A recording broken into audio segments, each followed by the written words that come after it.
திருவாரூர் மாவட்டத்தில் பாஜக பிரமுகர் மீது கொலைவெறி தாக்குதல் நடத்தப்பட்ட விவகாரத்தில் பாஜக மாவட்ட தலைவர் உள்ளிட்ட 6 பேர் மீது கொலை முயற்சி வழக்கு பதிவு செய்யப்பட்டுள்ளது.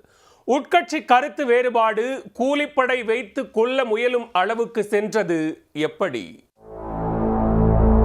திருவாரூர் மாவட்டம் குடவாசல் வட்டத்திற்குட்பட்ட காவனூர் பகுதியைச் சேர்ந்தவர் 42 வயதான மதுசூதனன்.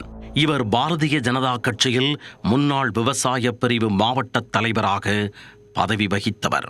குடவாசல் அருகே உள்ள ஓகை என்ற இடத்தில் அடகுக்கடை வைத்து நடத்தி வருகிறார்.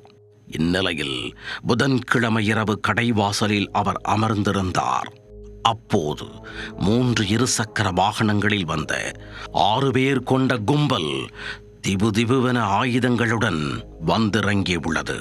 மதுசூதனனை சுத்து போட்ட அந்த கும்பல் சரமாரியாக வெட்டிவிட்டு பைக்கில் ஏறி தப்பிச் சென்றனர். அதிர்ந்து போன அக்கம் பக்கத்தினர் மதுசூதனனை மீட்டு திருவாரூர் அரசு மருத்துவமனைக்கு கொண்டு சென்றனர். உடலில் வெட்டுக்காயங்கள் பலமாக இருந்ததால் அங்கிருந்து தஞ்சை தனியார் மருத்துவமனைக்கு மதுசூதனன் அழைத்துச் செல்லப்பட்டு சிகிச்சை பெற்று வருகிறார்.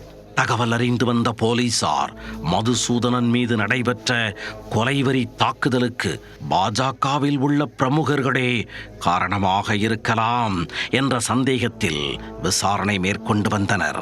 இந்நிலையில் தாக்குதலுக்கு உள்ளான மதுசூதனனின் மனைவி ஹரிணி குடவாசல் காவல் நிலையத்தில் திடுக்கிடும் புகார் ஒன்றை அளித்தார். அதில் தனது கணவர் திருவாரூர் மாவட்ட பாஜகவில் நடைபெறும் குளறுபடிகள் குறித்து தனது சமூக வலைத்தள பக்கங்களில் தொடர்ந்து கருத்துக்களை பதிவிட்டு வந்ததாக குறிப்பிட்டுள்ளார். குறிப்பாக மாவட்ட தலைவர் பாஸ்கருக்கு எதிராக பல்வேறு கருத்துக்களை அதில் பதிவு செய்திருந்ததாக சுட்டிக்காட்டியுள்ளார். இதனால் ஆத்திரமடைந்த மாவட்ட தலைவர் பாஸ்கர் மற்றும் மாவட்ட பொதுச் செயலாளர் செந்தில் அரசன் ஆகியோரின் தூண்டுதலின் பேரிலேயே கூலிப்படையினர் தனது கணவரை கொலை செய்ய முயற்சித்ததாக குற்றம் சாட்டியிருந்தார் ஹரிணி. புகாரை பெற்ற போலீசார் உடனடியாக கைது நடவடிக்கையில் இறங்கினர். பாஜகவின் திருவாரூர் மாவட்ட தலைவர் பாஸ்கர், மாவட்ட பொதுச் செயலாளர் செந்தில் அரசன் உட்பட 6 பேரை கைது செய்தனர்.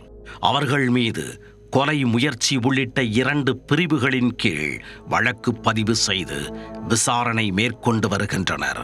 பாஜக பிரமுகர் தாக்கப்பட்ட விவகாரத்தில் பாஜக பொறுப்பாளர்கள் மீதே வழக்கு பதிவு செய்யப்பட்டுள்ள சம்பவம் அப்பகுதியில் பெரும் பரபரப்பை ஏற்படுத்தியுள்ளது.